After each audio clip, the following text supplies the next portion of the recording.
میرے امام کا ایک ہی بیٹا حضرت امام زین العابدین، ان کے 6 بیٹے کتابوں میں آتے ہیں، کم اور زیادہ کی روایتیں بھی ملتی ہیں۔ امام زین العابدین ایک لخت جگر اور ایک خاندان کی سپہ سالار بی بی، کون بھلا؟ حضرت سیدہ زینب یہ جناب زینب جب پیدا ہوئی تھی نا تو حضرت علی رضی اللہ تعالیٰ عنہ فرماتے ہیں کہ حضور سفر پہ گئے ہوئے تھے، تو مجھے سیدہ فاطمہ نے کہا کہ بچی کا نام رکھو، تو میں نے کہا کہ میں نے پہلے رکھے ہیں، کہا حضور تو سفر پہ ہے، فرمایا آئیں گے تو نام رکھیں گے۔ جناب زینب رضی اللہ تعالیٰ اور حضرت امام زین العابدین کی مختلف روایتوں میں مختلف عمر آئی، یہ 2 خاندان کے بڑے بچے تھے، خاندان کے یہ 2 بڑے بچے تھے۔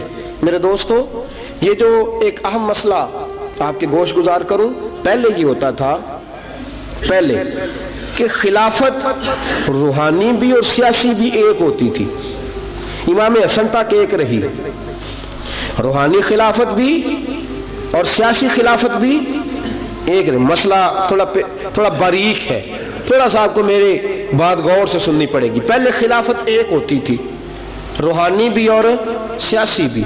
حضرت ابو بکر صدیق رضی اللہ تعالیٰ عنہ سیاسی کام بھی کرتے تھے مسجد نبی کے منبر پر بیٹھ کر، اور ساتھ ساتھ لوگوں کو روحانیت کی طرف بھی توجہ دلاتے تھے، اللہ اللہ بھی سکھاتے تھے، لوگوں کو نماز بھی پڑھاتے تھے، جمعہ بھی پڑھاتے تھے، سارا کچھ ہوتا تھا۔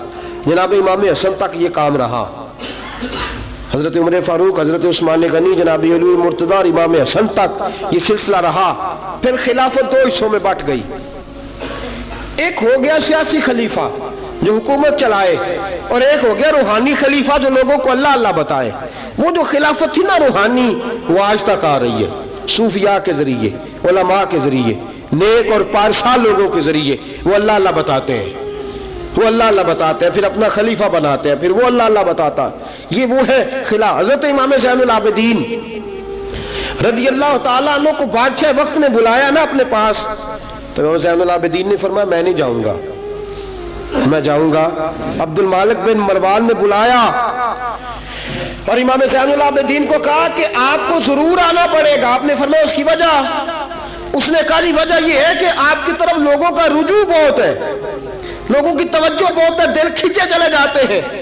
امام زین العابدین نے فرمایا سارا زمانہ بھی میری طرف آئے، پھر میں بادشاہ کے دربار میں، بادشاہ بزرگوں کے پاس آئے تو ان کی عزت بڑھتی ہے، اور اگر نیک لوگ بادشاہوں کے دروازوں پہ جائیں تو ان کی عزت گھٹتی ہے۔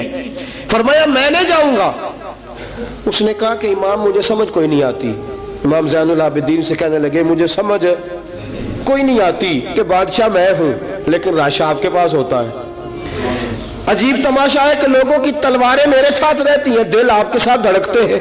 میں دیکھتا ہوں کہ مدینے کے بعد ایک کٹیا میں آپ رہتے ہیں، کٹیا میں، لیکن میں دیکھتا ہوں کہ سورج بھی چڑھتا ہے تو آپ کو سلامی دے کے چڑھتا ہے، اور چاند بھی نکلتا ہے تو حسین کے بیٹے کے قدم چوم کے نکلتا ہے۔ امام زین العابدین رضی مدینے سے باہر چلے گئے، ڈیرا لگا لیا عمر بھر اسی جگہ، نام تو علی اوس تھا نا آپ کا، لیکن زین العابدین عبادت کرنے والوں کی زینت۔ میرے امام نے خلیفہ عبد المالک بن مروان سے کہا تو باز آ جا، میں حسین کا بیٹا ہوں، مجھے لوگوں کو اللہ اللہ سکھانے دے۔ اب میں تخت خلافت پہ بیٹھ کر نہیں، میں چٹائی پہ بیٹھ کے دین پڑھاؤں گا، اب میں فرش زمین پہ بیٹھ کے لوگوں کو اللہ اللہ سکھاؤں گا۔ امام زین العابدین کو خلیفہ عبد المالک بن مروان ہوا پتہ کیا تھا؟ تھوڑی سی تاریخ بتا دوں۔ یزید کے مرنے کے بعد اس کا بیٹا آیا، وہ 40 دن تک رہا، میں نے 10 محرم کو بتایا تھا۔ اس نے کہا میں اپنے باپ کو بھی اس قابل نہیں سمجھتا تھا، چھوڑ کے چلا گیا۔